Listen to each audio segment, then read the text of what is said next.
Hai, assalamualaikum warahmatullahi wabarakatuh. Kembali lagi channel YouTube aku, Widiasya. Nah, jadi teman-teman semuanya, tentu kalian udah baca deskripsi judul. Kali ini aku akan bahas apa ya. Nah, jadi untuk itu aku mau tanya dulu gimana kabarnya kalian semua. Tetap semangat walaupun kita masih terus berada di masa pandemi gitu ya, terus meningkat. Untuk itu jaga kesehatan diri kalian masing-masing ya.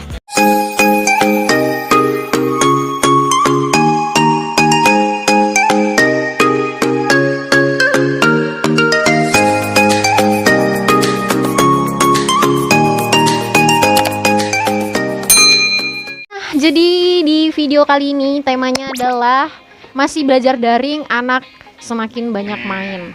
Nah, jadi ini tema kali ini, di video kali ini ya, aku angkat sendiri. Aku baca situasi di sekitar rumah aku sendiri yang orang tuanya anaknya untuk sekolah PAUD ya, TK gitu.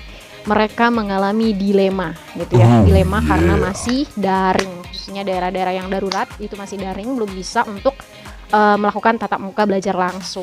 Berdasarkan pengalaman aku sendiri ya, untuk anak PAUD yang tahun kemarin itu, nah jadi ada banyak sekali yang terjadi itu sangat orang tuanya gimana ya, ujung-ujungnya nanti menyesal gitu. Nah jadi untungnya ini masih baru gitu, makanya aku share ini di awal dari sekarang ya, untuk waspada, untuk mencegah hal yang akan terjadi di masa yang akan datang, khususnya untuk kalian orang tua PAUD ataupun guru PAUD. Nah, jadi di sini saya menempatkan posisi jika saya sebagai wali murid PAUD gitu ya.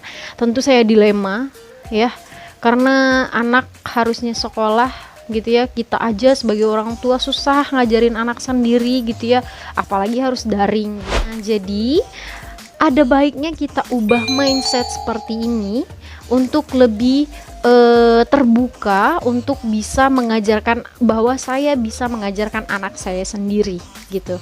Nah jadi jangan sampai waktu 1 tahun ini terbuang sia-sia, anak nggak bisa apa-apa, jangan sampai gitu. Anak sekolah tetap gitu. Kalau ini sih pilihan ya, pilihan untuk orang tua yang mau tetap menyekolahkan anaknya belajar daring, tetap belajar daring atau enggak untuk di tahun depan next gitu ya, itu ada di pilihan orang tua masing-masing. Tapi ini saya berikan tips untuk Anda yang dilema mau terus lanjut anak Anda sekolah atau ditunda. Waktu 1 tahun itu anak Anda sudah bisa menguasai banyak pembelajaran jika Anda turut untuk mengajarkan anak Anda sendiri gitu ya.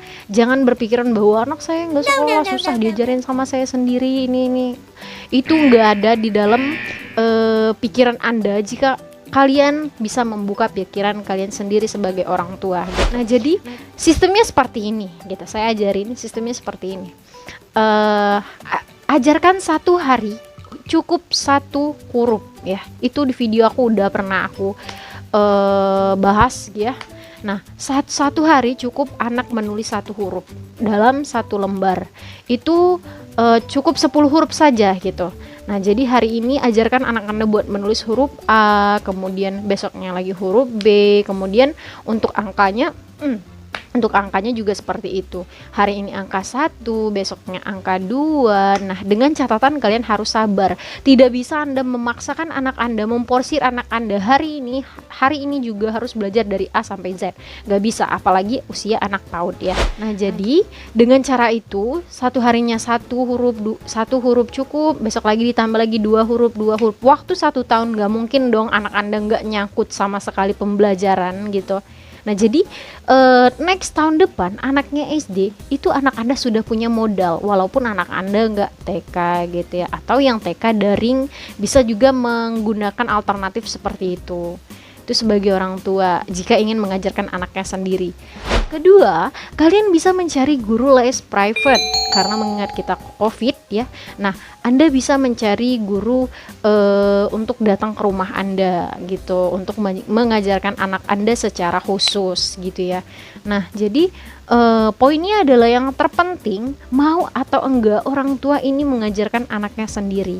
Jangan sampai menyesal di kemudian hari. Padahal waktu itu banyak ya. Nah, jadi Itulah kenapa saya sering kali bilang HP itu murah dan waktu itu yang mahal gitu. Nah, jadi orang tua lebih banyak lebih mudah untuk memberikan anak HP ketimbang memberikan waktu untuk anak gitu ya, dan kesabaran untuk anak. Jadi untuk para orang tua yang udah menonton video ini, yuk sama-sama kita untuk mengajarkan anak kita gitu ya, demi kebaikan anak kita sendiri gitu. Tentu kita sebagai guru, kita bukan seneng ya Bunda ya, kita nggak seneng dengan adanya kondisi seperti ini. Kenapa? Karena kita sebagai guru tentu jujur aja ya, itu adalah sebuah kewajiban ya. Itu malah menjadi beban untuk kita gitu. Itu malah menjadi beban untuk kita sekolah daring, karena ya itu tadi kan, kita juga mendengar keluh kesah dari orang tua dengan dengan bundanya saja susah belajar gitu ya. Makanya fungsinya di sekolah kan yaitu anaknya bisa belajar gitu. Kita juga menginginkan untuk sekolah tatap muka, tapi keadaan yang tidak memungkinkan. Jadi di sini alangkah lebih baiknya jika orang tua yang memilih tetap menyekolahkan anak, tetap konfirmasi sama gurunya, dan sebagai guru tidak boleh juga memporsir anak langsung belajar nulis huruf A nih seperti ini langsung sama orang tuanya gitu. Enggak, dan juga sebagai orang tua juga tidak memberatkan wali murid yang ada di rumah. Jadi dengan seperti itu kita akan berjalan dengan seimbang baik antara guru maupun wali murid. Nah, jadi jangan dilema lagi, jangan bingung lagi. Yuk sama-sama kita ubah jalan pemikiran kita tentang anak kita ya. Karena sampai kapan kita harus ngeluh terus gitu. Sampai kapan kita harus protes terus sama pemerintah lah, inilah itulah ya, emang keadaannya seperti ini terus mau gimana lagi gitu. Nah, jadi semoga dengan apa yang saya katakan tadi bermanfaat ya.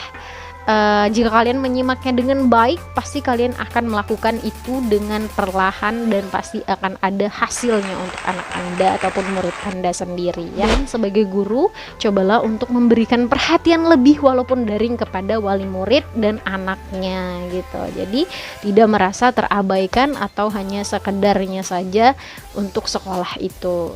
Apabila ada pertanyaan, kalian boleh ketik di kolom komentar. Untuk kalian yang baru mampir, jangan lupa untuk like, comment, share, dan subscribe ke semua mohon maaf kok subscribe ke semua sih, mohon maaf, share ke semua sosial media kalian. Demikian, wassalamualaikum warahmatullahi wabarakatuh.